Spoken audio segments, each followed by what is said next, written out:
কোরআনের সংস্পর্শে আসার কারণে বেলাল হলো হিরো, আর এই কোরআনের বিরুদ্ধে অবস্থান নেওয়ার কারণে আবু জেহেল হলো জিরো। আজও কোরআনের সংস্পর্শে থাকার কারণে, মাজলুম মানবতার পক্ষে কথা বলার কারণে, ভারতের আগ্রাসন বিরোধী কথা বলার কারণে মৃত হাদি হয়ে গেল হিরো, আর যারা হাদিকে সহ্য করতে পারে না এই জাতীয় নেতারা হয়ে গেছে জিরো। আল্লাহ রাব্বুল আলামিন বলেন, তাহা মা আনজালনা আলাইকাল কুরআন লিতাশকা। নবীকে কোরআন আমি এই জন্য অবতীর্ণ করি নাই কোরআনুল কারীমের কারণ আপনি হতভাগ্য হবেন না। না, যাদের কাছে কোরআন থাকবে এই কোরআন তাদের ভাগ্য ভালো বানায় দিবে। জোরে বলেন সুবহানাল্লাহ। আল্লাহর প্রিয় বান্দারা, একটাবার আমার দিকে তাকান। আজকে আমার মতো কত অন্ধ যশোর জেলার বিভিন্ন অঞ্চলে ভিক্ষা করে বেড়ায়।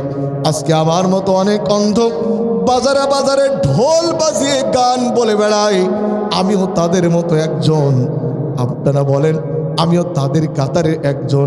আল্লাহ ইচ্ছে করলে ওদের মতো আমাকে করলে করতে পারত কিনা, কিন্তু আল্লাহ ওদের মতো না করে আপনাদের মতন কোরআন প্রেমী লোকের সামনে কিছু বলার সুযোগ দিলেন। আল্লাহর কসম করে বলি, এটা আমার বংশের কোনো পাওয়ারও নয়, এটা আমার দলীয় কোনো পাওয়ারও নয়।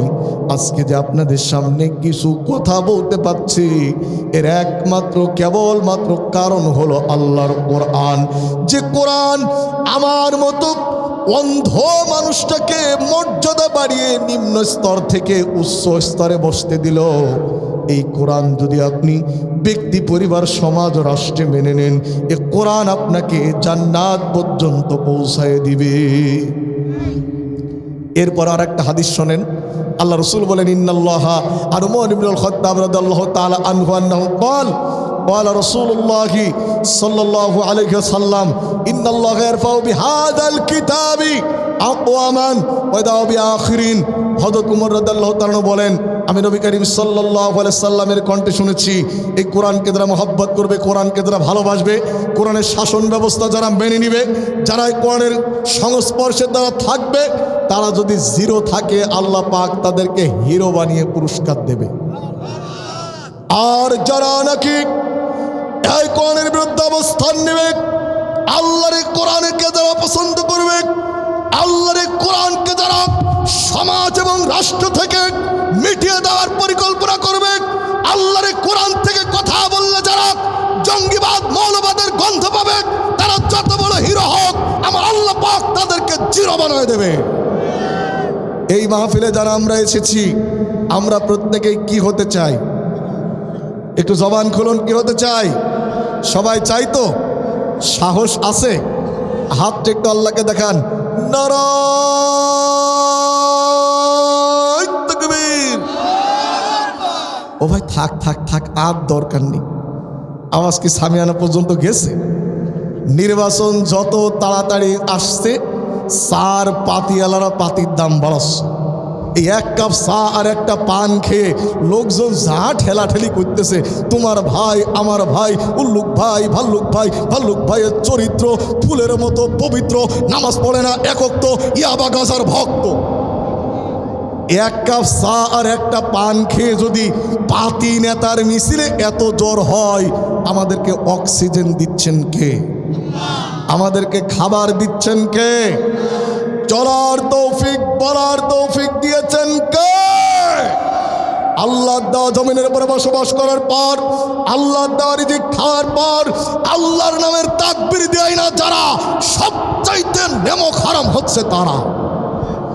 নারায়ে তাকবীর। আল্লাহ কবুল করুন, জোরে বলেন আমিন। ভাইজান, যারা এদিক ওদিকে আছেন বসে যান, দোকান ছোট হলেও বেচা কিনা ভালো হবে না। অন্যবার বড় বড় বক্তা আনে, এইবার কমিটি একটু অর্থনৈতিক সংকটে আছে বলে ছোট বক্তা দাওয়াত দিস, আপনার বেজার হইন না, ইনশাল্লাহ পুষিয়ে দিবানে। ভাইরা আমার, আসুন আমরা কোরআনুল কারীম থেকে কিছু আলোচনা করি। বলতেছিলাম এই কোরআনকে সম্মান করলে হব হিরো, আর কোরআনের বিরুদ্ধে গেলে হব কি? আসুন নবী করিম সাল্লাল্লাহু আলাইহি সাল্লামের জামানার দিকে একটু লক্ষ্য করে আমি আমার আলোচনায় ঢুকে পড়ব। সেটা হচ্ছে এই বেলাল লোকটা কালো মানুষ না ফর্সা মানুষ, বড় লোক মানুষ না গরিব মানুষ? ইসলাম কবুল করার কারণে বেলাল রাদিয়াল্লাহু তাআলা আনহু এত নির্যাতন সহ্য করেছে। কাফের বেঈমানরা বারবার বেলালকে চাপ দিয়েছে, বলেছে বেলাল এখনো সময় আছে, লাত মানাতের উপরে ঈমান আনো, মুহাম্মদের দলের থেকে পদত্যাগ করো। বেলালের একটা আঙ্গুল ভেঙে গেছে, একটা ভাঙ্গা আঙ্গুল নিয়ে বেলাল তারপরেও কালেমা ছাড়ে না। কাফের বেঈমানরা বেলালকে উত্তপ্ত মরুভূমির উপরে, লোহার উত্তপ্ত মরুভূমির উপর দিয়ে উটের পায়ের সঙ্গে বেঁধে দিয়ে উট মরুভূমি দিয়ে দাঁড়ায়। বেলালের পায়ের সঙ্গে রশি বাঁধা মরুভূমির ভিতর দিয়ে উট দৌড়ায়, এরপরেও বেলাল কালেমা ছাড়ে না। কাফের বেঈমানরা উত্তপ্ত বালুর উপরে শোয়া লোহার রড দিয়ে পিটোচ্ছে আর বলছে বেলাল এখনো সময় আছে, মুহাম্মদের দলের থেকে পদত্যাগ করো। বেলালের একটা আঙ্গুল ভেঙে গিয়েছে, একটা ভাঙ্গা আঙ্গুল নিয়ে বেলাল আকাশের দিকে উঁচু করে বলতেছে আহাদ আহাদ লা ইলাহা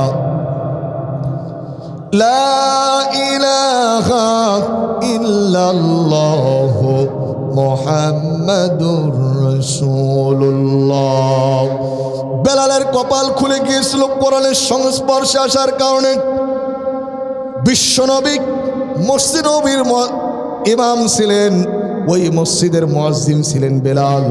শুধু তাই নয়, সৌদি গভর্নমেন্ট বেলাল যে বাড়িতে বসবাস করত ওই বাড়িতে একটা মসজিদ বানিয়ে দিয়েছে। যত লোক মক্কায় হজ করতে যায় বেলালের মসজিদে গিয়ে 2 রাকাত নামাজ পড়ে বেলালের জন্য দোয়া করে আসে, সুবহানাল্লাহ বলেন। কিন্তু বেলালের উপরে নির্যাতনের হুকুম যে ডিজিটাল নেতা দিয়েছিল তার নাম আবু জেহেল।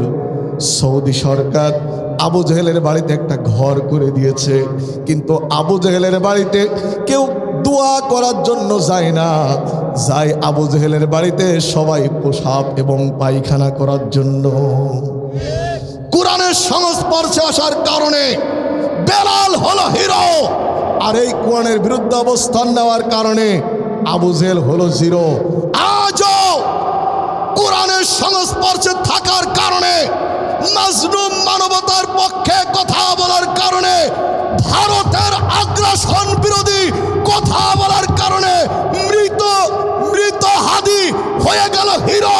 আর যারা হাদিকে সহ্য করতে পারে না এই জাতীয় নেতারা হয়ে গেছে জিরো।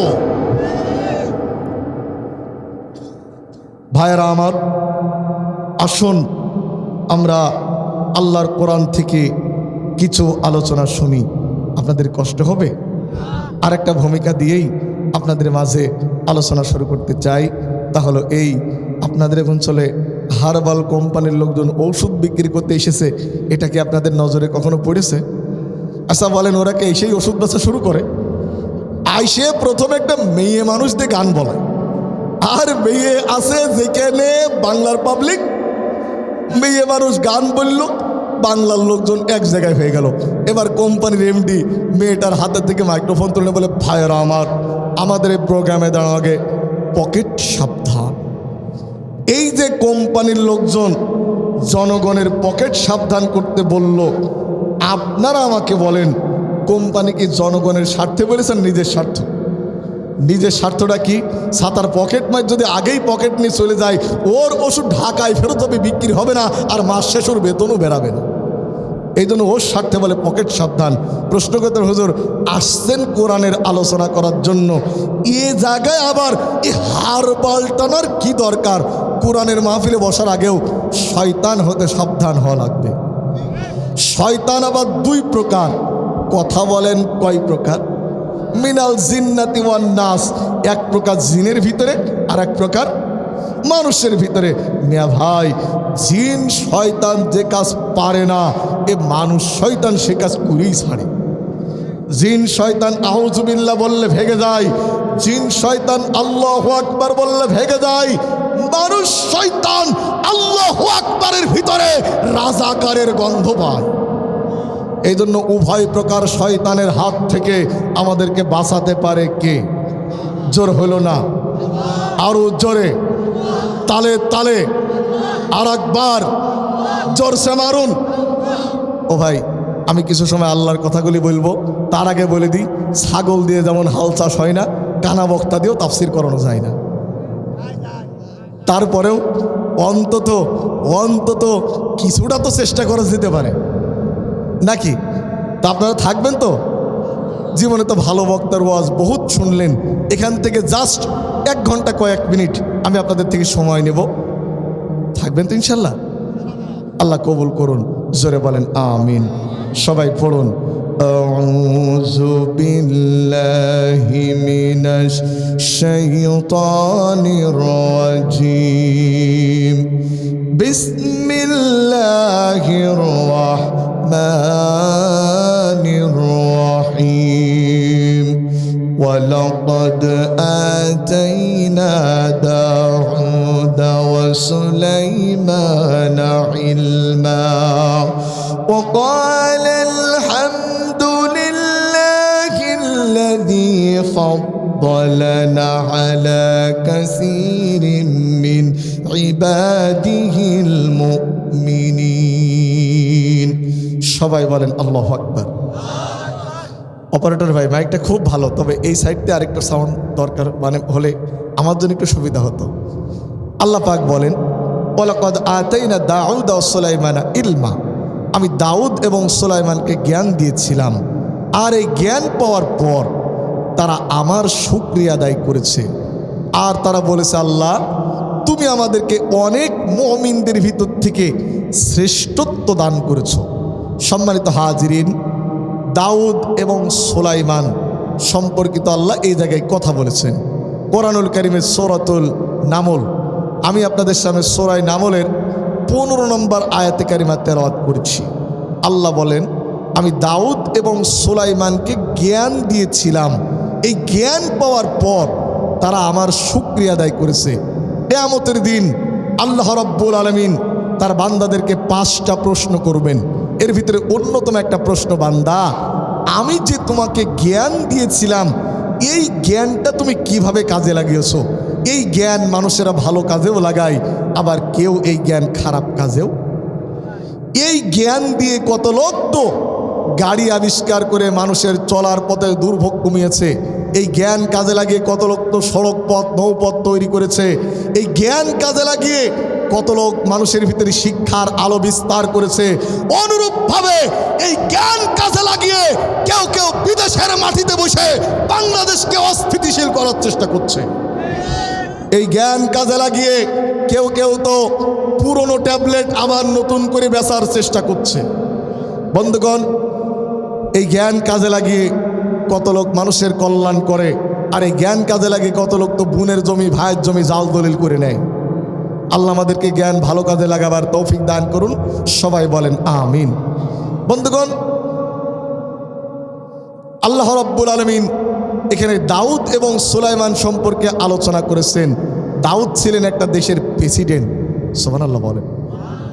সেই প্রেসিডেন্ট সাহেব দাউদ আলাইহিস সালাতু ওয়াস সালাম, আল্লাহর নবী, তিনি বয়সের ভারে ক্লান্ত হয়ে গেছেন। এক সময় আল্লাহর কাছে বললেন, আল্লাহ আমি যখন ইন্তেকাল করব, আমার পরে আমার এই রাষ্ট্রটা কে চালাবে?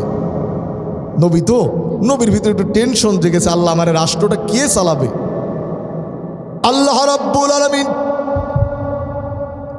দাউদ আলাইহিস সালাতু ওয়াস সালামের প্রশ্নের জবাবে বললেন, দাউদ চিন্তা করো না, আগামীকাল জিবরিল আমিন তোমার কাছে একটা বক্স নিয়ে যাবে।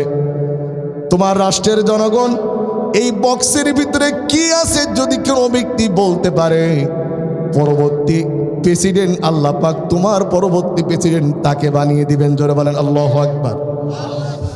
দাউদ আলাইহিস সালাতু ওয়াস সালাম বসে রয়েছেন।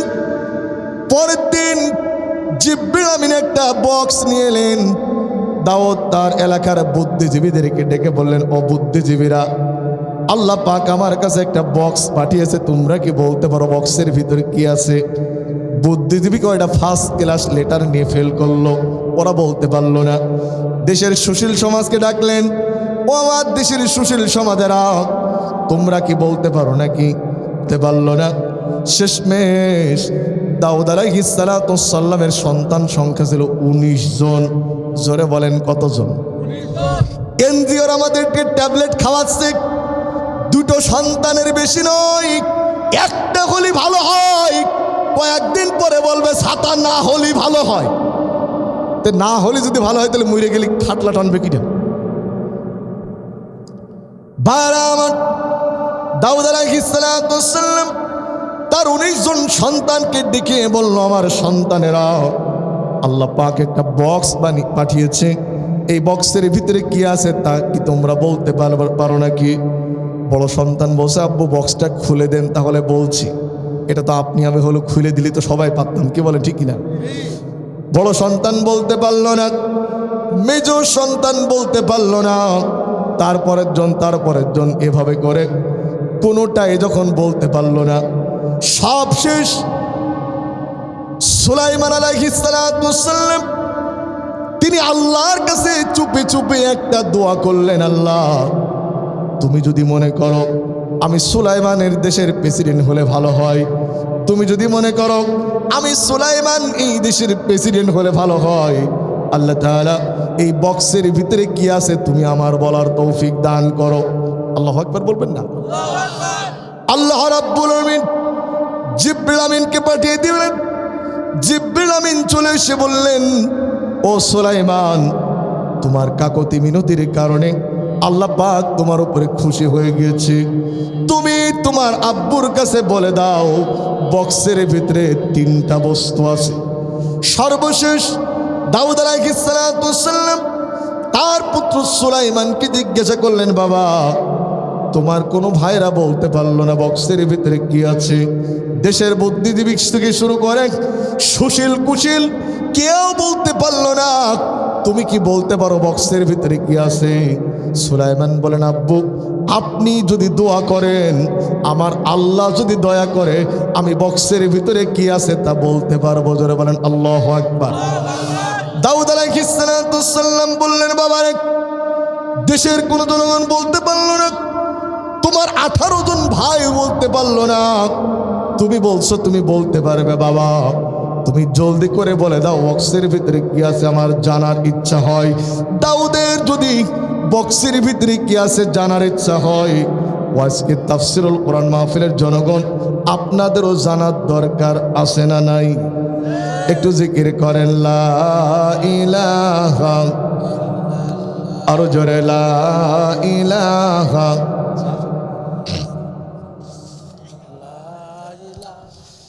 লা ইলাহা ইল্লাল্লাহু মুহাম্মাদুর রাসূলুল্লাহ। বলেন সাল্লাল্লাহু। তাহলে এই বক্সের ভিতরে কি আছে, লাস্টে আমরা এই বাক্স খুলে তারপরে বাড়ি যাব ইনশাআল্লাহ। সুলাইমান কত বড় জ্ঞানী মানুষ ছিল। আল্লাহ বলেন, ওয়ালাকাদ আতাইনা দাউদা ওয়া সুলাইমানা ইলমা, আমি দাউদ এবং সুলাইমানকে জ্ঞান দিয়েছি।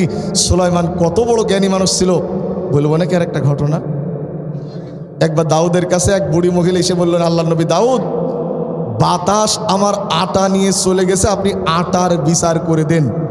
দাউদ সব কিছু শুনে মিলে মহিলাকে 5 কেজি আটা দিয়ে দিল। মহিলা তো হেব্বি খুশি, আটা হারিয়েছে 2 কেজি হয়তো, আর পালাম 5 কেজি। খুশি না বেজার? মহিলা নিয়ে চলে যাচ্ছে, গেট পার হয়ে রাজপ্রাসাদের গেট পার হয়ে চলে যাচ্ছে।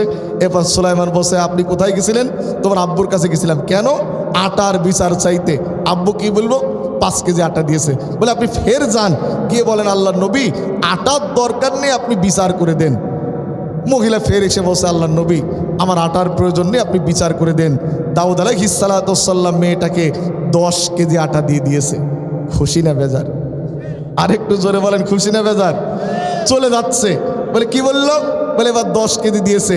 বলে ফের আবার যান, গেছে, বলে আল্লাহ নবী আটার দরকার নেই, বিচার করে দেন। দাউদ আলাইহিস সালাম মেয়েটাকে 20 কেজি আটা দিয়েছে, মেয়েটা 20 কেজি আটা নিতে পারছে না, বলো আমার গার্ড পৌঁছে দিচ্ছে, তুমি নিয়ে যাও। মেয়েটা বারবার খুব খুশি হচ্ছে যে আবারও যেন সেই বাচ্চার সঙ্গে দেখা হয়। এইবার সুলাইমানের সঙ্গে ফের আবার দেখা, কি বলল? 20 কেজি আটা দিয়েছে, বলে আপনি যান, গিয়ে বলেন আটার দরকার নেই, আপনি বিচার করেন। দাউদ আলাইহিস সালাম বলে, বুড়িমা আবার আসলেন কেন? বলে আমার আটার দরকার নেই, বিচার করে দেন। এবার দাউদ আলাইহিস সালাম 1 মণ আটা দিয়েছে। সুবহানাল্লাহ বলেন। এইবার দাউদ আলাইহিস সালাম 1 মণ আটা দিয়েছে, মেয়েটা চলে যাচ্ছে। সুলাইমান বলছে, আপনি কোথায় যাচ্ছেন? বলে তোমার আব্বু তো 1 মণ আটা দিয়েছে, আমি আর যাবো না। বলে আবার যাওয়া লাগবে। বলে এবার গেলে যা দিয়েছে তা আবার নিয়ে নেবে। বলে নিয়ে নিলি দেখবো আমি, আপনি গিয়ে বলেন আমার আটার দরকার নেই, বিচার করেন। মহিলা ফের গিয়ে বলছে, আল্লাহর নবী আমার আটার প্রয়োজন নেই, আপনি বিচার করে দেন। বলে এই মহিলা, আমি তোমাকে 5 কেজি আটা যখন দিছিলাম তখন তুমি যে পরিমাণ খুশি ছিলে, তারপর থেকে যতবার এসেছো আমি আটা বাড়িয়েছি, কিন্তু তোমার চেহারায় সেই খুশির ছাপ আমি আর পাইনি। তোমাকে পাঠাচ্ছে কে? তখন বলছে যে লোকজন তাকে সুলাইমান বলে ডাকতেছে। আল্লাহু আকবার বলেন। বলে সে তো আমারই পুত্র, এই ধরে নিয়ে আসো সুলাইমানকে। এই সুলাইমান, তুমি মেয়েটাকে ব্যাগ দিচ্ছ কেন বাবা? সুলাইমান বলছে, আব্বু মেয়েটা আপনার কাছে কি বলেছে? সে কি আটা চেয়েছে না বিচার চেয়েছে? বলে বিচার চেয়েছে। বলে আপনি আটা চেয়েছে, আপনি বিচার করে দেন। দাউদ বলছে যে বাতাস তার আটা নিয়েছে, বাতাসের বিচার করব কিভাবে? বলছে আপনি না আল্লাহর নবী, আপনি আল্লাহকে বলেন, আল্লাহ বাতাসকে হাজির করে দেবে। আল্লাহু আকবার বলেন। এক সময় আমরা বাতাসের পর্যন্ত বিচার চাওয়ার অধিকার ছিল, আজ আমরা একটা চোরের বিচারও শক্ত হয়ে জাতি পাচ্ছি। বরঞ্চ চোরদের দিন দিন পাওয়ার বাড়ছে না কমছে? বন্ধুগণ, গল্পকে একটা করব। এক এলাকায় কাফন চোর ছিল। জোরে বলেন কি চোর? লোকজন মারা যেত, কাফন চুরি করে বেঁচে দিত। কাফন চোর একদিন মারা গেল। ইমাম সাহেব বসে, সবাই পড়েন শোক সংবাদ, ইন্না লিল্লাহি ওয়া ইন্না ইলাইহি রাজিউন, অমুক মরে গিয়েছে। লোকজন বসে ইন্না লিল্লাহ পড়ছে কি আলহামদুলিল্লাহ, কাফন চোর মরে গেছে, সবাই খুশি হয়েছে। কাফন চোর মারা যাওয়ার 3 দিন আগে একটা ভবিষ্যৎবাণী করেছে, বাবা আমি তো মরে যাব, চলে যাব, রাখে যাব সবই, তো তোরা কি আমার সাথে যাবি? তো বলছে তোমার সাথে যে কি মরবো? তুমি সারা জীবন করেছো কাফন চুরি, তোমার সাথে মরবো? তো বলছে বাবা আমার সাথে তোদের জাতি বলছি না, তবে এমন কিছু কাজ করিস যাতে লোকজন আমার ভালো বলে। 3 দিন পরে কাফন চোর মারা গেল। সন্তানরা বসে কি করে আব্বারে বদনাম ঘোষানো যায়। জানাজার পরে বড় সন্তান বসে, ভাইয়ারা আমাদের বাড়িতে আপনাদের 7 দিন ব্যাপী খানার দাওয়াত থাকলো। কয়দিন? আসতে বলেন। জনগণ বসে কি দিয়ে খাওয়াবা? বসে প্রথম দিন দেশির গোশ, মানে দেশি মুরগি, দ্বিতীয় দিন খাসির গোশ, তৃতীয় দিন কয়েল পাখি, চতুর্থ দিন ডুম্বা, পঞ্চম দিন উট, ষষ্ঠ দিন কোন একটা কিছু দেব, এরপরে 7ম দিন গরু দিয়ে খাওয়াই দেব। লোকজন বলছে বাবা এত কিছু দিয়ে খাওয়াবা? এখন গ্রামে তো সব মানুষ একবারে বাড়ি থাকে না, থাকে নাকি? খুঁজে দেখেন, আজকে ওই গ্রাম থেকে হয়তো কোনো লোক ঢাকায় গেছে, কেউ চট্টগ্রামে গেছে, কেউ হয়তো সংবর্ধনায় গিয়েছে, যেতে পারে না। এখন 4র্থ দিনের দিন গ্রামে অনেক লোক ঢুকছে, আর ঢুকে দেখে লাইন ধরেছে। এই তোরা পাগলের দল যাচ্ছিস কনে শীতের ভিতরে? বলছে কাফন চোরের বাড়ি খানা খাতে যাচ্ছে। এই কথা কাফন চোরের মেজে ছেলে শুনিয়ে ফেলেছে। এমনি মেজে কয়টার কিন্তু রাগ একটু বেশি হয়। কেন রাগ বেশি হয়? কারণ বড় ছেলে হওয়ার পরে ও হয়, উরপর যখন ছোটটা হয় ও এতদিন ভেবেছে আমি ছোট, কিন্তু যখন ছোটটা হয় তখন ভাবে যে মিষ্টির ভাগ তো বেরিয়ে গেল, জমির ভাগও বেরিয়ে যাবে, এই মনে করে মেজেটা একটু উগ্র মেজাজ হয়। তবে এই অঞ্চলের মেজেগুলো না।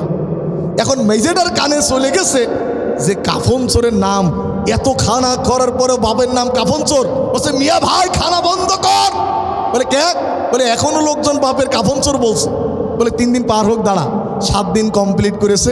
করার পর বলে শোনো, বাপ করেছে ওয়াকাম, আমরা যদি করি সুকাম হবে না বাবার বদনাম, আমাদেরও বাপের চাইতে 1 গিয়ার ডবল গতিতে অকাম করতে হবে। বলে বাপের পেশায় আমাদের নিতে হবে। বলে কি করবা? বলে এখন থেকে আমরাও এই কাজ শুরু করবো। তবে শোনো, বাবা তো শুধু কাফন চুরি করতো, লাশটাকে উলঙ্গ করে গাছে টাঙাইতো না, আমরা কাফনও চুরি করব, গাছটাকে পেরেক মেরে লাশটাকে পেরেক মেরে গাছের সাথে ঝোলাবো। 4 দিন পর একটা মানুষ মারা গেল, তার ছেলে পেলে দাফন করে আসলো, আর বলতে বলতে আসছে অন্তত আমার বাপের কপাল ভালো, কাফন চোর পরে মরার পরে বাপ মরেছে, আমার বাপের আর কাফন চুরি হবে না। 3 দিন পরে ছেলে পেলে হুজুরের নিয়ে যেয়ে কবর জিয়ারতে যেয়ে দেখে কবরে লাশ নেই। লাশ গেল কোথায়? গুপ্ত হয়ে মাগুরায় গেল নাকি, না সাতক্ষীরায় গেল, না ঝিনেদার পুলিশের পানি পড়ার ওই জায়গা স্থান নিল, কোথায় গেল? একজন এসে বলছে পাগলের দল তোরা কি খুঁজতেছিস? বলে বাপের লাশ খুঁজছি। বলে ওই বট গাছের মাথায় তাকিয়ে দেখ তোর বাপ কি অবস্থায় আছে। সবাই যে তাকিয়ে দেখছে, লাশ পেরেক মারা, লাশের গায়ে কোনো কাফনের টুকরা নেই, একদম উলঙ্গ। লোকজন দাড়ি চুলকাচ্ছে আর বলছে আগের চোরটাই ভালো ছিল, কারণ আগের চোর লাশ নিত কিন্তু লাশটাকে গাছে টাঙাইতো না। বর্তমানে কিছু কিছু দলের লোক, বর্তমানে কিছু কিছু অঞ্চলের কিছু চামচারা এমন কৃষ্টি কালচার গড়ে তুলছে, মানুষেরা বলছে আগের ফ্যাসিস্টরাই ভালো ছিল। এটা করা যাবে না, এটা করা যাবে না। খাল কেটে কুমির এনো না। আজ তুমি যে খাল কেটে কুমির আনতেছ, ওই কুমির তোমাকেই দংশন করবে। কাজেই আন্দাজে ভালো হওয়ার চেষ্টা করো না, আন্দাজে কাফন চোর সাজার চেষ্টা করো না। চলে যাচ্ছেন নাকি আপনারা? এখনো যায়নি, তার মানে যাওয়ার প্ল্যান করছেন নাকি? মাশাআল্লাহ, একটু দুরূদ শরীফ জিকির করেন। লা ইলাহা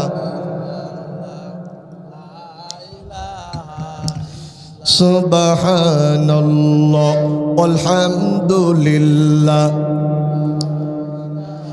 লা ইলাহা ইল্লাল্লাহ মুহাম্মাদুর রাসূলুল্লাহ। আমার ভাইরা, আল্লাহ রাব্বুল আমিন সুলাইমানকেও নবী বানায় দিয়েছিলেন। শুধু তাই নয়, সুলাইমানকে আল্লাহ পাক অতুলনীয় সাম্রাজ্য দান করেছিলেন। আল্লাহ পাক বলেন ওয়া হুশিরা লিসুলাইমান জুনুদুহু মিনাল জিন্নি ওয়াল ইনসি ওয়াত তায়র ফাহুম ইউযাউন। জোরে বলেন আল্লাহু আকবার। আল্লাহ পাক বলেন আমি সুলাইমানকে ব্যাপক এক সৈন্য বাহিনী দান করেছিলাম। সুলাইমানের সৈন্য ছিল 3 প্রকার। জোরে বলেন কয় প্রকার? বিমান বাহিনী ছিল, নৌবাহিনী ছিল, আর সুলাইমানের ছিল সেনাবাহিনী।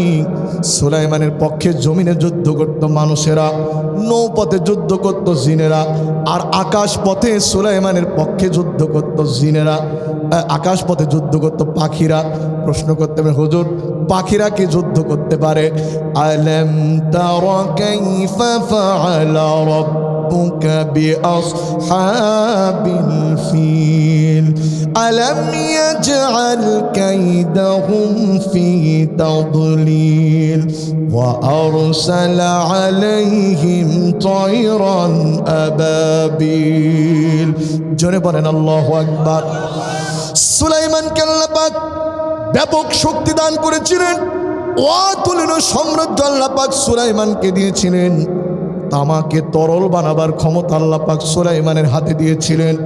মানুষ এবং জিন পিপিলিকা সহ সমস্ত প্রাণীদের ভাষা বোঝার ক্ষমতা আল্লাহ পাক সুলাইমানকে দিয়েছিলেন। শুধু তাই নয়, আল্লাহ রাব্বুল আমিন এত বড় সাম্রাজ্য তাকে দান করেছিলেন, তার পরবর্তীতে কোনো মানুষকে আল্লাহ পাক এত বড় সাম্রাজ্য দান করেন নাই। সুলাইমানের গোয়েন্দা বিভাগ ছিল, সুলাইমানের গোয়েন্দা বিভাগের প্রধানের নাম ছিল হুদহুদ। সে কথায় আল্লাহ পাক বলেন ওয়াতাফাক্কাদাত তায়রা ফাকালা মা লি লা আরাল হুদহুদা আম কানা মিনাল গায়িবিন। জোরে বলেন আল্লাহু আকবার। এই সুলাইমান তার রাষ্ট্রের কোন একটা প্রয়োজনে, যেমন আমাদের দেশে কিছু উল্লেখযোগ্য দিবস, জোরে বলেন আছে না নাই? 21শে ফেব্রুয়ারি, 26শে মার্চ, 16ই ডিসেম্বর, এই যাতে গুরুত্বপূর্ণ গুরুত্বপূর্ণ কিছু দিবস প্রত্যেকটা দেশে থাকে। সুলাইমান এইরকম একটা গুরুত্বপূর্ণ দিবসে উপস্থিত। ওইখানে সেনাবাহিনীর সদস্যরা রয়েছে, নৌবাহিনীর সদস্যরা রয়েছে, গোয়েন্দা বিভাগের সমস্ত লোকজন আছে।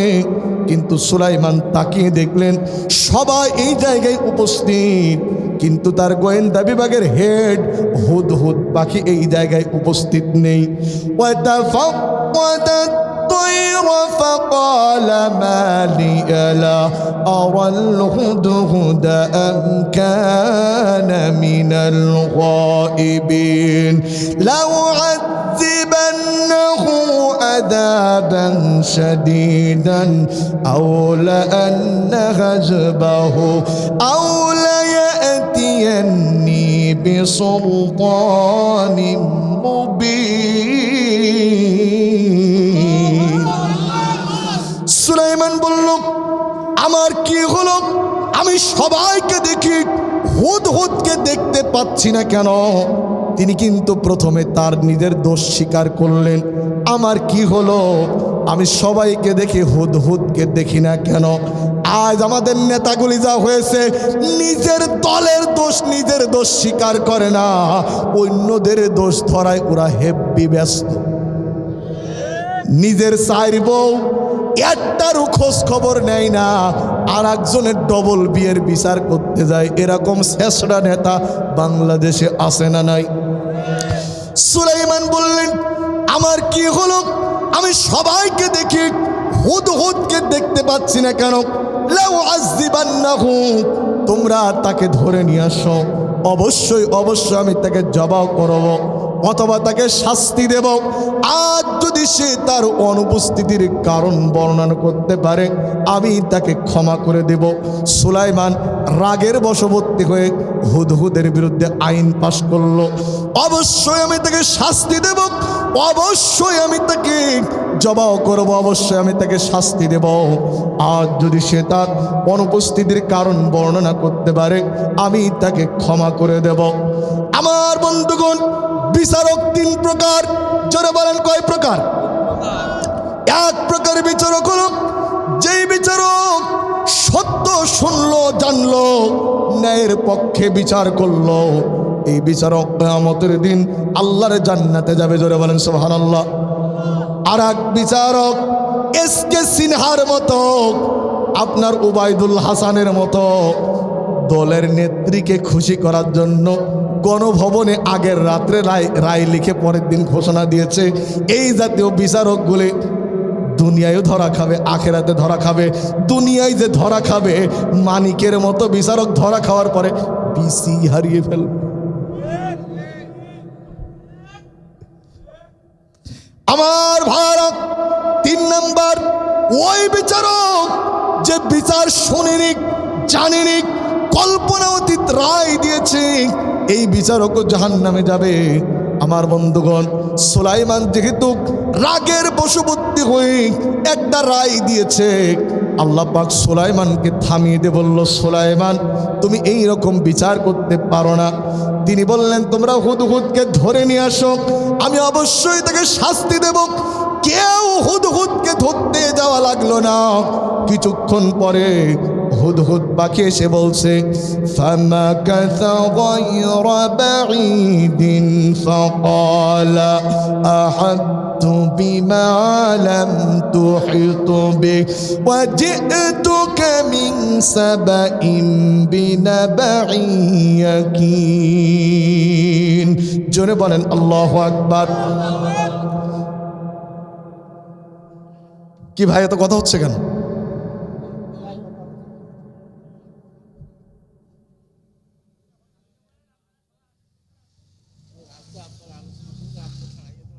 ভাইজান আপনারা প্লিজ বসে যান ইনশাল্লাহ।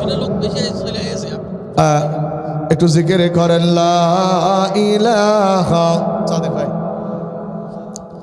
লা ইলাহা সুবহানাল্লাহ ওয়ালহামদুলিল্লাহ,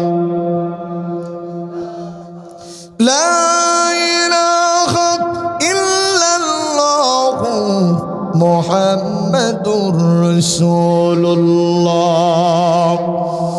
فمكث غير بعيد فقال أحط بما لم تحط به وجئتك من سبأ بنبأ يقين হুদহুদ পাখি বলল নবী সুলাইমান আমি যা জানি তুমি তা জানো না।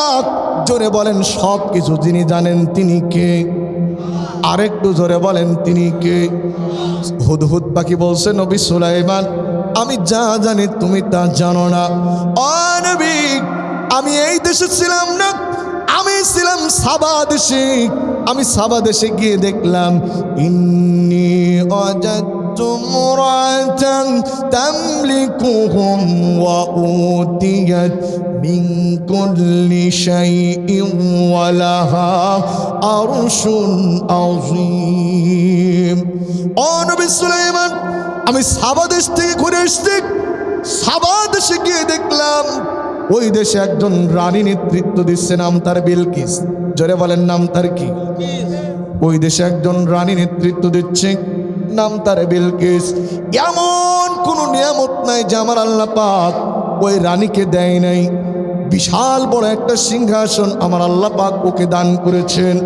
কিন্তু আমি গিয়ে কে দেখলাম ওয়াজাদতুকা ওয়া কওমাহা يسجدون للشمس من دون الله وزين لهم الشيطان أعمالهم فصدهم عن السبيل فهم لا يهتدون জোরে বলেন আল্লাহু আকবার।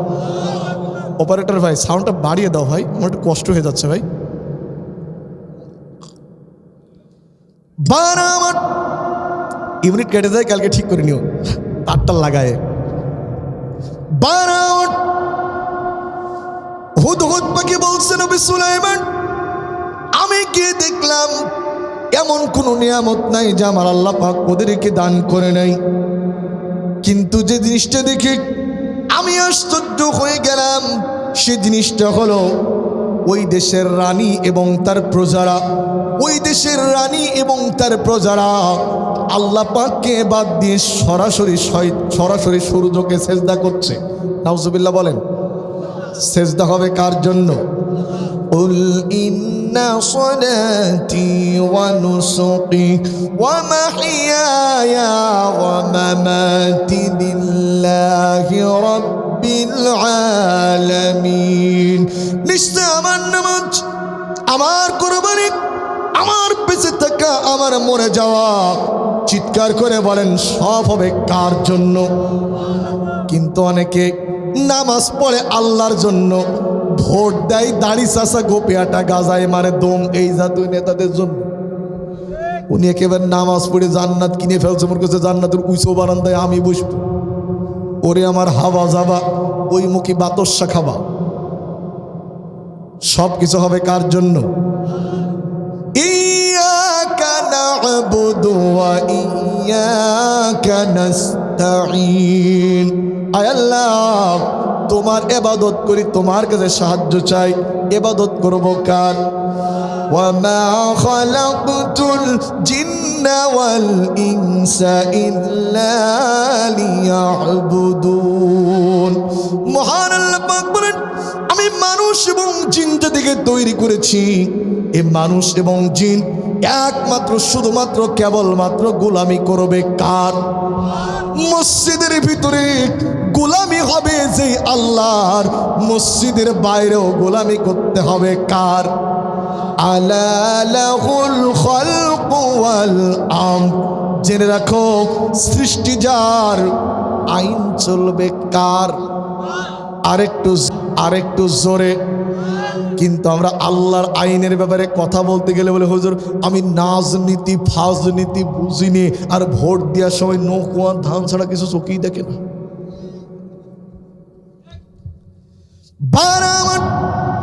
হুদহুদ পাখি বলছে নবী সুলাইমান আমি এই জায়গায় ছিলাম না, আমি ছিলাম সাবা দেশে। তাফসীরের ভিতরে এসেছে সুলাইমানের রাজদরবার থেকে রানী বিলকিসের রাজদরবার 1500 কিলোমিটার দূর। কত কিলোমিটার দূর? তাহলে আবার আয়াতের দিকে লক্ষ্য করেন, আবার আয়াতের দিকে লক্ষ্য করেন। সুলাইমান বলছে হুদহুদ তুমি কোথায় গেছিলে? সুলাইমান বলছে হুদহুদ তুমি কোথায় ছিলে? হুদহুদ বলছে নবী সুলাইমান আমি যা জানি তুমি তা জানো না।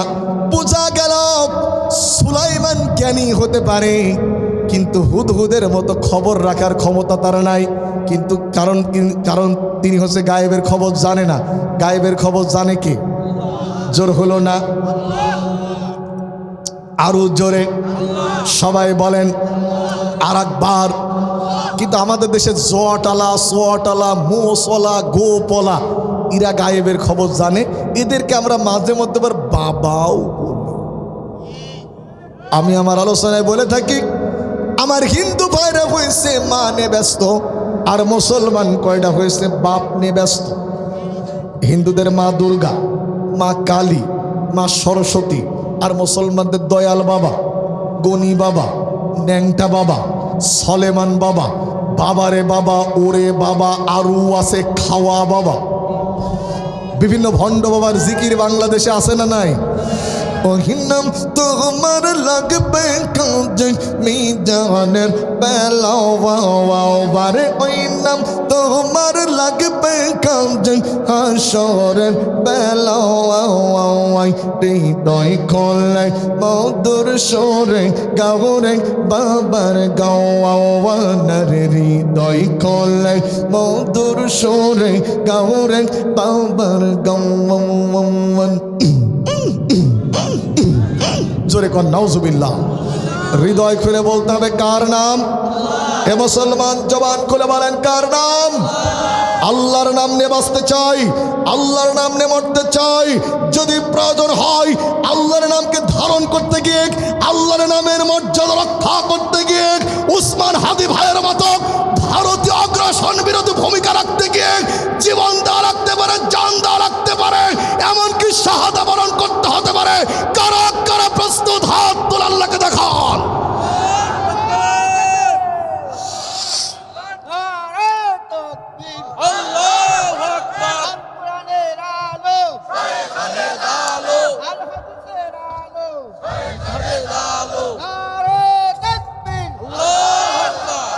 আমার ভাইয়েরা, হুদহুদ পাখি বলছে নবী সুলাইমান আমি ওই দেশে গিয়ে দেখলাম একটা রানী নেতৃত্ব দিচ্ছে, নাম তার বিলকিস।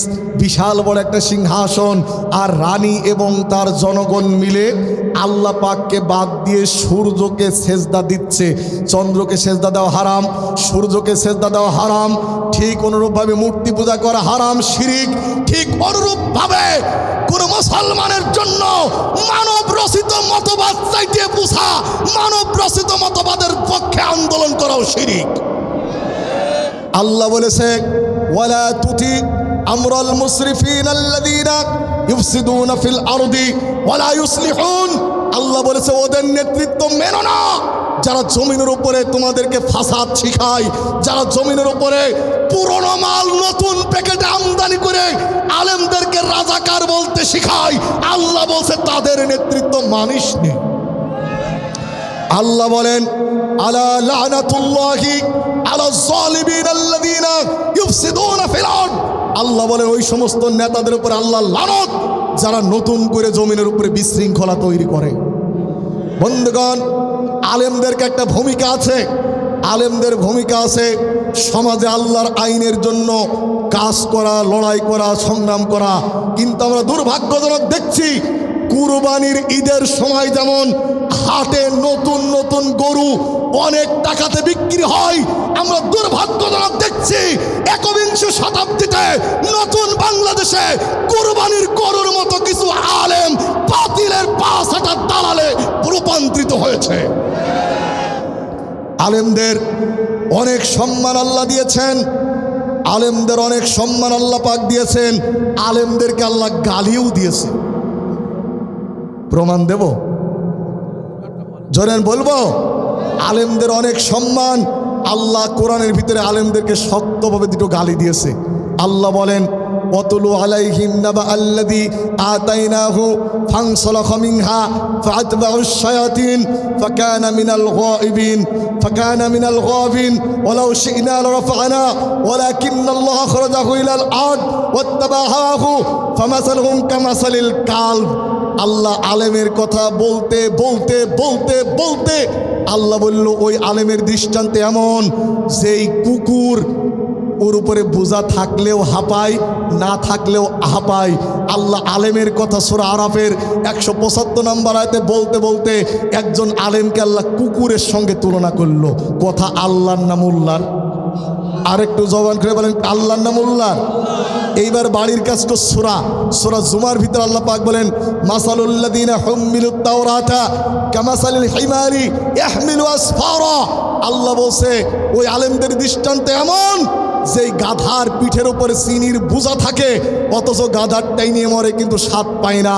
আল্লাহ বলছে আলেমদের দৃষ্টান্ত এমন যে যার পিঠে চিনির বোঝা আছে কিন্তু সে চিনি বহন করছে, স্বাদ পাচ্ছে না। আল্লাহ পাক এখানে আলেমকে গাধার সঙ্গে তুলনা করলো। বন্ধুগণ, আলেম হলেই হবে না, সাইদি সাহেবের মতো আলেম হতে হবে, মামুনুল হকের মতো আলেম হতে হবে। দালাল হলে পরে জাতি তাকে প্রত্যাখ্যান করবে।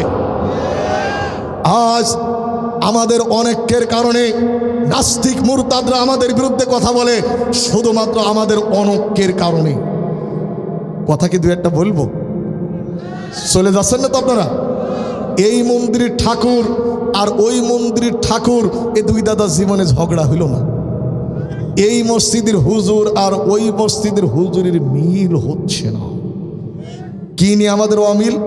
নামাজে হাত ইকেন থবো না ইকেন থবো। কি নিয়ে আমাদের অমিল? নামাজের সূরা ফাতিহার পরে আমিন আসতে বলে জোরে বলে 4 ইঞ্চি মসজিদ ছাদ উঁচু করে ফেলবো, না আমিন আসতে বলে মসজিদের ছাদ 2 ইঞ্চি বসি ফেলবো। এই নিয়ে আমাদের দলাদলি গুতোগুতি ঠেলাঠেলি আছে না নাই? কি নিয়ে আমাদের ঠেলাঠেলি? ইয়া নবী সালাম আলাইকা, এটা গাবো না গাবো না? কি নিয়ে আমাদের গুতোগুতি?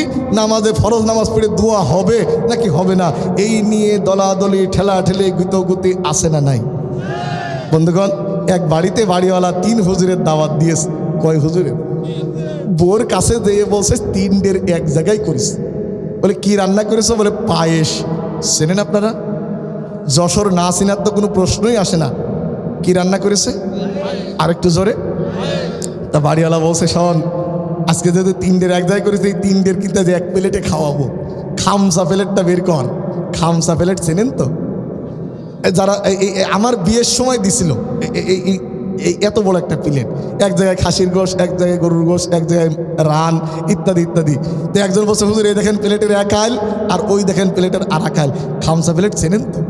না, যারা কথাগুলো নর্মালি সুরাইটে বিয়ে করেছে কাগজপত্র ছাড়া, এই জন্য খামসা প্লেট দেখিনি। এরপরে তো কোনো বিয়েতে গেলে দেখে আসে। তো বাড়িওয়ালা হুজুর কয়জন? প্লেট কয়টা? প্লেটের উপরে কি? পায়েস। বলছে হুজুর আপনারা ভাগ করে খান। বড় হুজুর বলছে বাবা এ তো আর কি পায়েস, আল্লাহ আমাদেরকে জান্নাত দেবে, সেই জান্নাতে আঁকা বাঁকা নদী হবে। তাই বলে বড় হুজুর একটা পায়েসের প্লেটের উপরে একটা পদ্মা নদী ওই ঢাকা থেকে দৌলতদিয়া পর্যন্ত টেনে নিজের দিকে ব্যাখ্যা করে বুঝলো এই ভাগটা আমার। ছোট হুজুর মাইজে হুজুর বলছে থামেন, কোথায় জান্নাত? আল্লাহ হাসরের ময়দানে সব মানুষকে এক জায়গায় করবে। তাই বলে মাইজে হুজুর ওই ভেকু দিয়ে যেমন মাটি কেটে এক জায়গায় করে ফেলে দেয়, ও মাইজে হুজুর পদ্মা ভেঙে ড্রেসিং করে এক জায়গায় ফেলে দেয়। ছোট হুজুর বলছে থামেন, কোথায় জান্নাত কোথায় হাসরের ময়দান? আল্লাহ কোরআনে বলছে ইজা জুলজিলাতিল আরদু জিলজালাহা ওয়া আখরাজাতিল আরদু আসকালাহা ওয়া ক্বালাল ইনসানু মা লাহা। এই জমিনকে আল্লাহ ঝাঁকি মেরে উল্টে দেবে। তাই বলে ছোট হুজুর ক্ষীরের প্লেট ধরে উল্টে দিয়েছে। আপনারা বলেন কারোর বরাদ্দে কি এই পায়েস জুটবে? ও বাংলাদেশের খুচরো মৌলবীর দল, ও বাংলাদেশে এক কল্লি নেই কল্লি জাল কল্লির দল, আজ পর্যন্ত তোমরা এক হতে পারলে না। এখনো যদি তোমরা এক না হও, দিল্লি থেকে আমেরিকা থেকে লন্ডন থেকে প্রেসক্রিপশন করে তোমাদের উল্টে দেবে, তখন কিন্তু বাসাবাসি করবে না। ঝড় যখন উঠবে হুজুরের টিন আর ঠাকুরের টিন কিন্তু আলাদা করবে না। চলে যাচ্ছেন নাকি আপনারা? আমার ভাইরা, হুদহুদ পাখি বলছে জমি সুলাইমান আমি দেখে আসলাম ওই দেশের রানী এবং পূজারা আল্লাহ পাককে বাদ দিয়ে সূর্যকে সেজদা করছে। শয়তান এই কাজকে অনেক সুশোভিত করে দিয়েছে। সূর্যকে সেজদা করা শিরিক, আমরা যেন কোনো অবস্থাতেই শিরিক না করি। নবী বলেন ওয়াইন কুতিলতা ওয়া হুররিকতা, তোমাকে যদি জ্বালিয়ে পুড়িয়ে দেওয়া হয়, যদি তোমাকে ভস্ম করে দেওয়া হয়, তারপরেও তুমি শিরিক করো না। ইন্নাহু মাইয়ুশরিক বিল্লাহি ফাকাদ হারামাল্লাহু আলাইহিল জান্নাহ, যে ব্যক্তি শিরিক করলো তার জন্য আল্লাহর জান্নাত হারাম। জোরে বলেন নাউজুবিল্লাহ। এইবার হুদহুদ পাখি বলছে আল্লাহ ইয়াসজুদু লিল্লাহি আল্লাহ ইয়াসজুদু লিল্লাহিল্লাযী ইউখরিজুল খাবা'a ফিস সামাওয়াতি ওয়াল আরদ ওয়া ইয়া'লামু মা তুখফুনা ওয়া মা তু'লিনুন। জোরে বলেন আল্লাহু আকবার। হুদহুদ পাখি বলছে নবী সুলাইমান আল্লাহ ইয়াসজুদু লিল্লাহিল্লাযী ইউখরিজুল খাবা'a ফিস সামাওয়াতি ওয়াল আরদ। ও নবী সুলাইমান, সেজদা পাওয়ার মালিক তো একমাত্র আল্লাহ, কেননা তিনি এই জমিন থেকে সব কিছু আমাদের জন্য উৎপাদন করে দিয়েছেন। জোরে বলেন আমরা যেগুলো খাবার খাই আমাদের রিজিক দিচ্ছেন কে?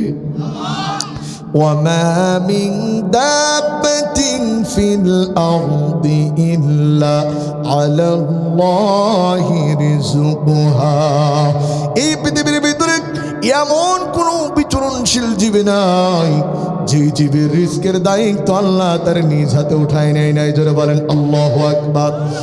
হুদহুদ পাখি বলছে নবী সুলাইমান, সেজদা তো হবে কেবলমাত্র আল্লাহ পাকের জন্য, কারণ এই জমিন থেকে তিনি আমাদেরকে শস্য শ্যামল ফলমূল উৎপাদন করে দেয়।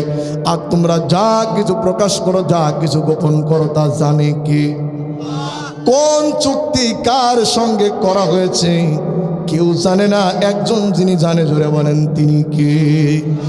এইবার হুদহুদ পাখি কালেমা পড়তেছে, আল্লাহু লা ইলাহা ইল্লা হুয়া রাব্বুল আরশিল আযীম। হুদহুদ পাখি কালেমা পড়তেছে। আল্লাহু আকবার বলেন। হুদহুদ পাখি কালেমা পড়তে জানে। হুদহুদ পাখি কালেমার হাকিকত জানে। দুর্ভাগ্যজনক অনেক মুসলমানের বাচ্চা আজ পর্যন্ত কালেমাটাও ভালো করে পড়তে জানে না। হুজুর কি বলেন, জীবনে কত দাওয়াত খালাম, আমি যত দাওয়াত খাইছি আপনি এত মুরগির গোস্ত খাননি। মানুষ মারা গেলে, গরু ছাগল মারা গেলে যেমন শকুন খুশি হয়, মানুষ মারা গেলে এক শ্রেণীর দো পেয়ে শকুনরা খুশি হয়। লোকজন মাটি দিয়াই ব্যস্ত, ওরা বলে খানা করো, খানা করো, খানা করো। আপনাদেরকে মানুষ মেরে গেলে খানা হয়? ওরে ভাই খাতি চাচ্ছিনি, জিজ্ঞেস করছি হয়। আমি এমনি অন্ধ মানুষ, আবার সম্প্রতি গিয়েছে 2 পায়ে ভেঙে, আমি আসমান কিভাবে আপনারা দাওয়াত দিল? তো মানুষ মারা গেলে খানা হয়? দেখবেন আগের দিনে কালমা খতম পড়তে দিত, বলে চাচা আমার বাপ মারা গেছে, তুমি একটু দোয়া করে আমার আব্বা যেন 5000 কালমা পড়ো, তুমি 10,000 পড়বা, তুমি 30,000 পড়বা। এরকম গল্প কি আপনাদের মনে আছে? তো একজন গরু রাখতে গেছে, ইমাম সাহেব পড়ছে লা ইলাহা ইল্লাল্লাহ, ইমামের হয় 1 বার, আর আমি না জানা মানুষ, মূর্খ মানুষ, আমার হয় 10 বার। মাঠে গরু রাখছে 10,000, তো বোঝাতে পারে খুকা গরু ফিরা, গরু ফিরা, 4-5টা এক ধাক্কায় চলে গিয়েছে। কারে ফাঁকি দিয়েছে? কারে ফাঁকি দিয়েছে? কি আল্লাহর ফাঁকি দিয়েছে? আপনাদের ইমাম সাহেব ইমাম প্রশিক্ষণে যাবে, আর একজন ইমাম সাহেবকে বললো যে আমি 2 মাস থাকবো না, আপনার ইডানের 2 মাস নামাজ পড়াবেন। ইমাম সাহেব বলে গেল যে আপনারা ইনাকে 10,000 করে 20,000 টাকা দেবেন। তো ওই ইমাম চলে এসেছে, এই ইমাম যাওয়ার পালা। কমিটির লোক টাকা দেওয়ার সময় 19,800 টাকা দিয়েছে। আপনারা বলেন তো কয় টাকা কম দিয়েছে? জোরে বলেন। তো তখন এই ইমাম চলে যাচ্ছে আর ওই ইমাম চলে এসেছে। এখন কমিটির পিছনে তো সমালোচনা করার লোক থাকে না? কিছু লোক মসজিদে যাবে না, কিন্তু বিড়ি টানবে আর হুজুর আর কমিটিদের সমালোচনা করবে। কথা, হুজুর আপনি চলে যাচ্ছেন? তো বলে আমি তো 2 মাসের নিয়ত করে আইলাম, আর কতদিন তোমাদের এখানে থাকবো? তবে আপনার টাকা মাকা যা দেওয়ার কথা ছিল ঠিকঠাক দিয়েছে তো? বলে ঠিকই দিয়েছে। কয় টাকা কম দিয়েছে? দেখেছো দেখেছো এই কমিটির কাজ দেখেছো? আরে আপনার মতো হুজুর মানুষই ঠকাইলো। গতবার টাইলস কিনার জন্য টাকা দিলাম, টাইলস আনলো কুমাতা, টাকা তুললো ভালো, তার আনলো কুমাতা। আপনার মতো হুজুর আপনারও ঠকাইলো। হুজুর চিন্তা করছে তো যাওয়াও যাচ্ছে না। বলে আরে বাবা, আমার ঠকিয়ে কি করবে, আমিও তোদের ঠকাইছি। বলে কিরকম? বলে কার্তিক মাস অঘ্রাণ পৌষ মাসের অর্ধেক নামাজ পড়লাম, একদিন উজু করে পড়াইনি। কারে ঠকিয়েছে? ও গাধা নিজেই ঠকেছে। ও ফাঁকিবাজ। তুমি তুমি তুমি কলমার দাওয়াত খাবার ভালো করে পড়বা না, তবে এই ফাঁকিবাজ এই অঞ্চলে নেই। আমার বন্ধুগণ, আমি বলতেছিলাম যে হুদহুদ পাখি কালেমা পড়তে জানে, মুসলমানের বাচ্চা কালেমা পড়তে জানে না। আজ যদি মুসলমানের বাচ্চাগুলি যদি কালেমার হাকিকত বুঝতো, এ জমিনে অনেক আগেই ইসলাম প্রতিষ্ঠা হয়ে যেত। ভাইরা আমার, এইবার সুলাইমান বলছে, হুদহুদ তোমার বক্তব্য কি শেষ? হুদহুদ বলছে, জি আমার বক্তব্য শেষ। সুলাইমান বলছে, হুদহুদ ইযহাব বিকিতাবি হাযা ফাআলকিহি ইলাইহিম قال سننظر أصدقت أم كنت من الكاذبين। এরে হুদহুদ, তোমার কথা আমি ততক্ষণ পর্যন্ত বিশ্বাস করব না যতক্ষণ এর সত্যতা না পাবো। এখান থেকে আপনার জন্য শিক্ষণীয় এটাই, কোনো আলেম একটা কথা বলল, ওই কথাটাকে অন্ধভাবে অনুসরণ করা যাবে না। যতক্ষণ আলেমের কথা কোরআন সুন্নাহর সঙ্গে মেলে, তার কথাটাকে নিয়ে মাথায় নাচতে হবে। আর যদি কোরআন সুন্নাহর সঙ্গে আলেমের কথা না মেলে, উনি কোন মাদ্রাসায় পড়লো, কোন মসজিদের বড় হুজুর, ওটা দেখার বিষয় নয়। কোরআনের সঙ্গে যদি কোনো কথা হুজুরের না মেলে, আমরা তার কথাকে অন্ধভাবে অনুসরণ করতে পারি না। নবী সুলাইমান বলল, হুদহুদ রে, তোমার কথার প্রমাণ না পাওয়া পর্যন্ত আমি বিশ্বাস করব না। ইযহাব বিকিতাবি হাযা ফাআলকিহি ইলাইহিম সুম্মা তাওয়াল্লা আনহুম। ওরে হুদহুদ, আমি একটা চিঠি লিখে দিচ্ছি, এই চিঠিটা নিয়ে তুমি রানী বিলকিসের দরবারে চলে যাও। সুলাইমান একটা চিঠি লিখে দিল। হুদহুদ পাখি, ওর মাথা ছোট কিন্তু অনেক বুদ্ধি বেশি। চিন্তা করলো, চিঠিটা নিলাম, চিঠিটা নিয়ে এখন আমি কি করব? যেতে চিন্তা করেন, আমি যদি রানী বিলকিসের সামনে যদি চিঠিটা ফেলি, নিশ্চয়ই সে পা উঠিয়ে দিয়ে নবী সুলাইমানের চিঠির অপমান করবে। নবী সুলাইমানের চিঠির মূল্যায়ন হুদহুদ বোঝে, কিন্তু অনেক মুসলমানের বাচ্চার কাছে আজ কোরআনের কথার কোনো দাম নেই। কথা কন, কোরআন থেকে কথা বললে বলে, হুজুর আপনি মনে হয় কোনো জামাত ইসলামের দিকে একটু তাই নিয়ে কথা করছেন। আছে না নাই? মুসির নজর যেমন পায়ের দিকে, কিছু কিছু লোকের চিন্তা আছে তো নাই। কোরআন হাদিসের থেকে কথা বললি ওরা মনে করে হুজুর জামাত ইসলামের ওয়াজ করছে, স্বয়ং জিবরিল আমিনও যদি তাফসিরে বসে, ওরা জিবরিলকেও জামাতের রোকন বানাই দেবে। বন্ধুগণ, এক কানা আর এক খোড়া গাতা করে ভিক্ষে করছে, মানে একসাথে ভিক্ষে করে যাক ইনকাম হয় দুজন ভাগ করে নেই। কানা আর খোড়া, কানা বলে বাপের বেটা যে আসির সে করিবে দান, খোড়া বলে আল্লাহ নবীর নাম। এরকম ভিক্ষে আপনারা দেখেছেন? জোরে বলেন, এরকম ভিক্ষে শুনেছেন কখনো? আচ্ছা, ভিক্ষে করছে কারা কারা? কানা আর খোড়া। এখন মাগরিবের নামাজের সময় কানা মানুষটা বলছে, ভাই ভাই খোড়া, আমি হলাম কানা, আমার সাথে তোর কোরআন হাদিস বেশি জানা, ভাই তুই যদি নামাজ পড়াস কেউ তোর করবে না মানা, ভাই তুই অন্তত দয়া করে নামাজটা পড়া ভাই। তো খোড়া মানুষটা চিন্তা করলো, সারা জীবনও দড়ি ধরে টেনে নিয়ে বেড়ালাম, আমি যে কিছু জানি তা কোনদিন বুঝাইতে পারলাম না, তা আজকে যখন সুযোগ পাইছি কিছুটা বুঝিয়ে দেব। এখন সূরা ফাতিহা পড়েছে, ইয়া কানা আবুদু ওয়া ইয়া কানা নাস্তাইন পড়ে চলে গিয়েছে। এরপরে খোড়া মানুষটা তেলাওয়াত করতেছে, আমাদের কিরাত পড়তেছে, মুক্তাদি কানা, ইমাম খোড়া, খোড়া মানুষটা তেলাওয়াত করতেছে, মা কানা ইব্রাহিম ইয়াহুদিয়্যা ওয়ালা নাসরানিয়্যা ওয়ালাকিন কানা হানিফাম মুসলিমা ওয়া মা কানা মিনাল মুশরিকিন। কানা মানুষটা চিন্তা করছে কিন্তু কানা আমি ছাড়া তো কেউ নেই। ওই একবার ইয়া কানা কইয়ে গেল, আবার কানা কানা কানা, শেষে মুশরিক ও নামাজ ছেড়ে বসে বেয়াদব ল্যাংড়া মিনাল ফাসিকিন। আচ্ছা ও কানা মানুষটা কি জানে যে খোড়া মানুষটা কি পড়ছিল? আরে জানে? খোড়া মানুষটা পড়ছিল হযরত ইব্রাহিম আলাইহিস সালাতু সাল্লামকে নিয়ে। ইহুদিরা বলে ইব্রাহিম আমাদের লোক, খ্রিস্টানরা বলে ইব্রাহিম আমাদের লোক। আল্লাহ বললেন শোনো, ইব্রাহিম ইহুদিও ছিলেন না, মুশরিকও ছিলেন না, তিনি ছিলেন খাঁটি মুসলমান। খোড়া মানুষ এইটা পড়েছে, ও কানা নিজে জানে না বলে কানা মনে করছে আমার গার পর দোষ চাপাচ্ছে। আমাদের সমাজে কিছু দল কানা, কিছু ভোট কানা, কিছু জোট কানা লোক আছে, এরা কোরআন হাদিস থেকে কথা শুনলেই গা আগুন চলে যায়, মনে করে হুজুর আমার নেতার করছে, তুমি নেতা নেতা বলে চিল্লাচ্ছ, তোমার নেতা তোমাকে চেনে তো? হুদহুদ পাখি চিন্তা করলো এই চিঠিটাকে নিয়ে গিয়ে আমি কি করব? এই চিঠিটাকে নিয়ে গিয়ে হুদহুদ পাখি চিন্তা ভাবনা করে সেরে ফেললো, আমি এই চিঠিটা যে কোনো জায়গায় রাখবো না, আমি এই চিঠিটা রানী বিলকিসের রুমের ভিতরে গিয়ে জমা দেবো। চিৎকার করে বলেন আল্লাহু আকবার। রানী বিলকিস আমাদের যিনি পলিয়ে চলে গেল, তার যেমন বাহিনী ছিল আজ থেকে হাজার হাজার বছর আগে, ওই রানী বিলকিসের এসেই তো শক্ত বাহিনী ছিল। আল্লাহু আকবার বলেন। রানী বিলকিসের প্লিজ প্লিজ আমার অল্প একটু সময় আছে, একটু কথা বলতে দিন দয়া করে। রানী বিলকিসের সৈন্যবাহিনীরা রানী বিলকিসের প্রাসাদ পাহারা দিচ্ছিল। তাফসীরের ভিতরে উল্লেখ রয়েছে, ঐতিহাসিকগণ লিখেছেন রানী বিলকিসের প্রাসাদ পাহারা দেওয়ার জন্য ছিল 12,000 সৈন্য। আল্লাহু আকবার বলেন। রানী বিলকিস দুপুরবেলা ঘুমিয়ে পড়েছে। রানী বিলকিস দুপুরবেলা ঘুমিয়ে পড়েছে।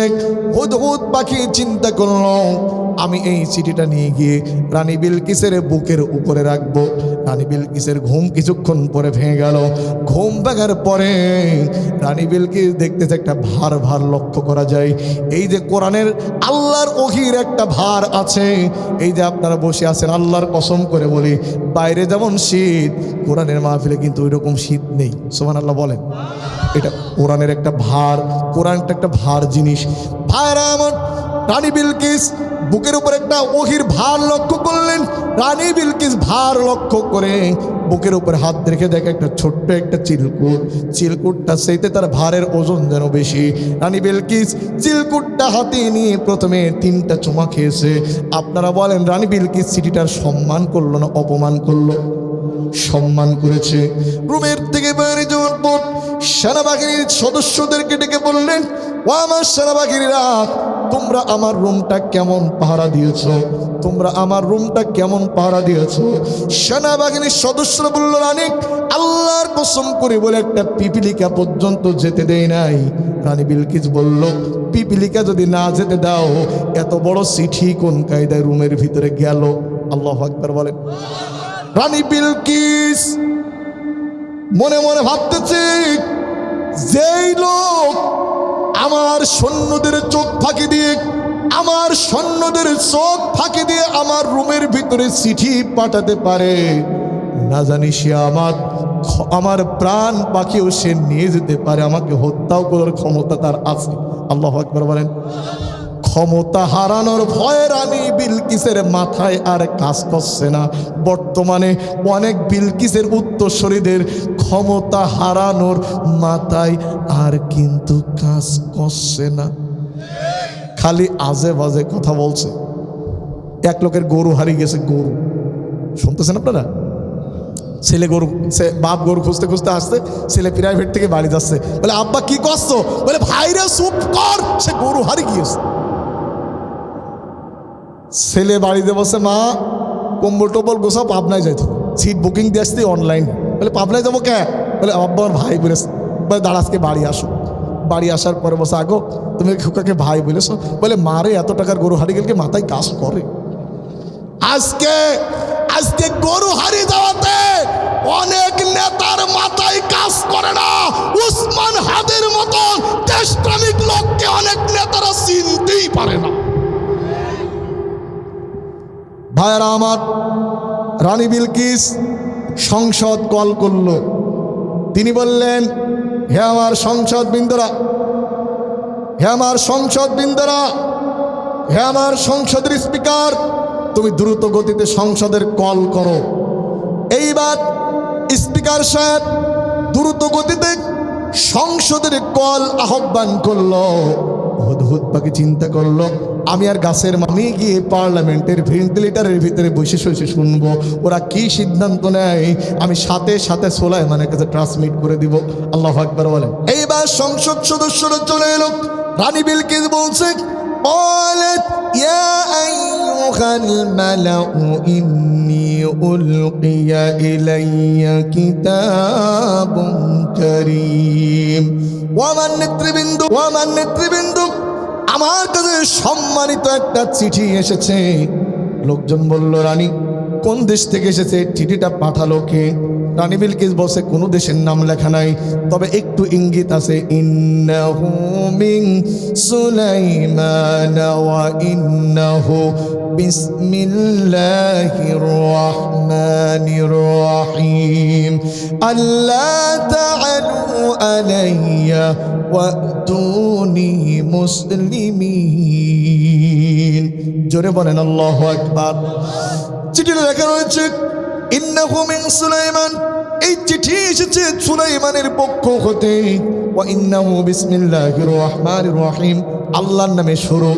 ও রানী, তুমি দ্রুত গতিতে মুসলমান হয়ে আমার কাছে চলে আসো। জোরে বলেন আল্লাহু আকবার। এবার রানী বিলকিস বলছে, قالت يا أيها الملأ أفتوني في أمري ما كنت قاطعة أمرا حتى تشهدون। ومن ندرك, তোমরা বলো আমি এখন কি করতে পারি? নেতা বলল, قالوا نحن أولو قوة وأولو بأس شديد। জোরে বলেন আল্লাহু আকবার। নেতারা বলছে, قالوا نحن أولو قوة وأولو بأس شديد। ও নেত্রী, আমরা শক্তিশালী, তুমি শর্ট করে চলে এসো দিনি। কথা বুঝতে পারছেন? আমরা খুব শক্তিশালী, তুমি থাকতে আমরা পারি, তুমি না থাকলে, তোমার প্রশাসন না থাকলে আমরা মোটে খালে পেরিয়ে উঠিনি। বলছে নেত্রী, কলু নাহনু উলু কুওয়াতি ওয়া উলু বাসিন শাদীদ, আমরা খুব শক্তিশালী। আছে না কিছু চামচা? যারা বলেন আছে না কিছু চামচা? আর ইদানিং তো নেতার চাইতে চামচারা হইচই করছে।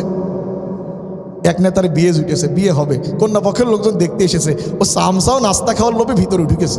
এবার কন্যা পক্ষের লোকজন ছেলে পক্ষের কাছে প্রশ্ন করছে, ওগো ছেলের পুকুর টুকুর আছে নাকি? চামচা বলছে, কয় পুকুরের মেয়ে তোমার মেয়ে মাছ খাবে?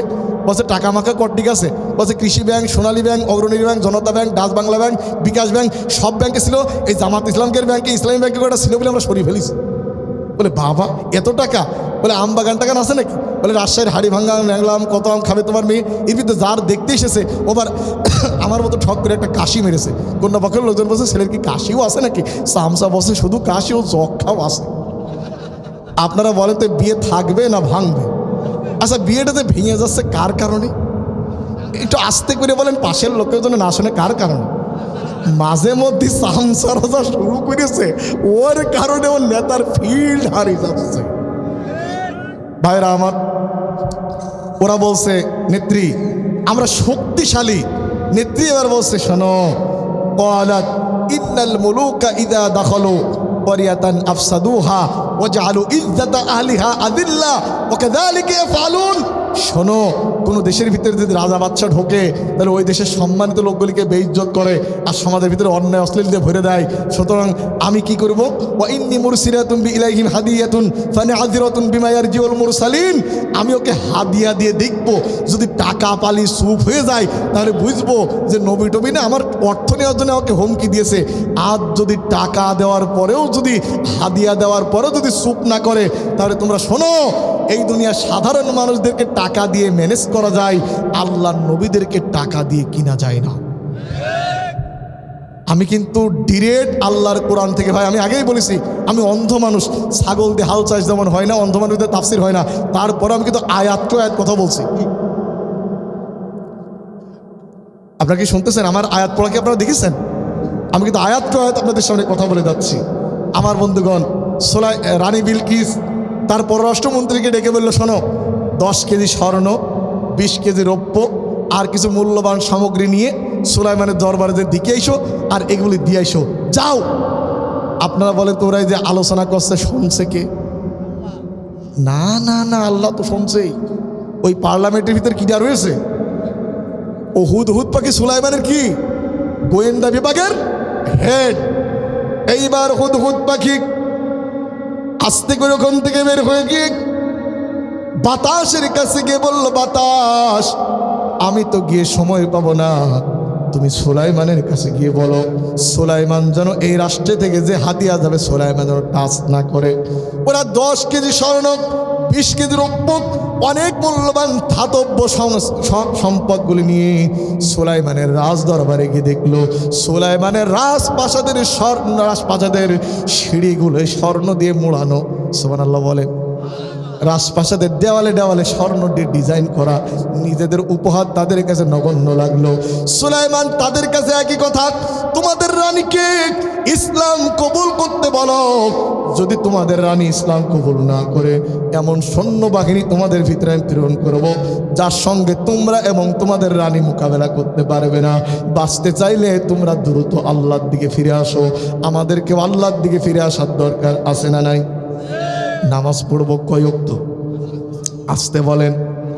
অনেকে চার দোকানে বসে বলে নামাজ আমি না পড়লে কি হবে, আমার ঈমান ঠিক আছে।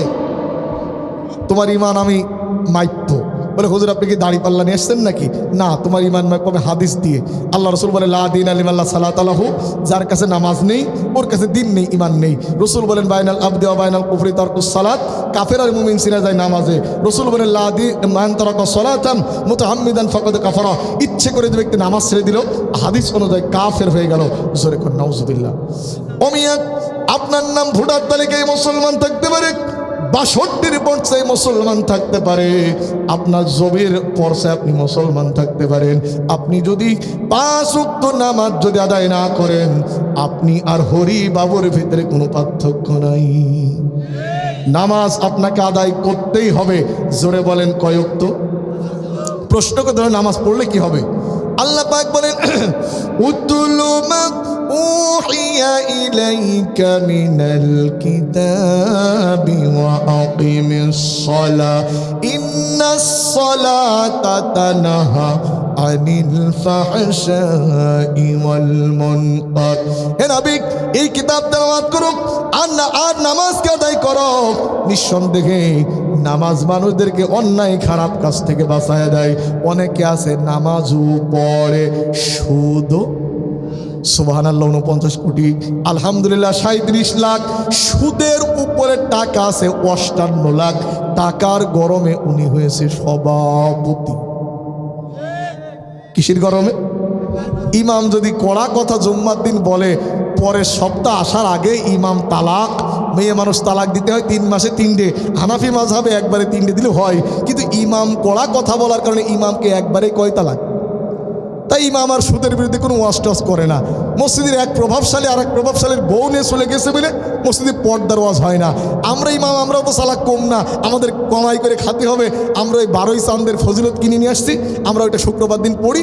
আর আপনাদের অভ্যাস যাবেন সবাই শেষে, পরে স্যান্ডেল নিয়ে হলেও আসবেন সবার আগে। তারপরে যদি বসতে হয়,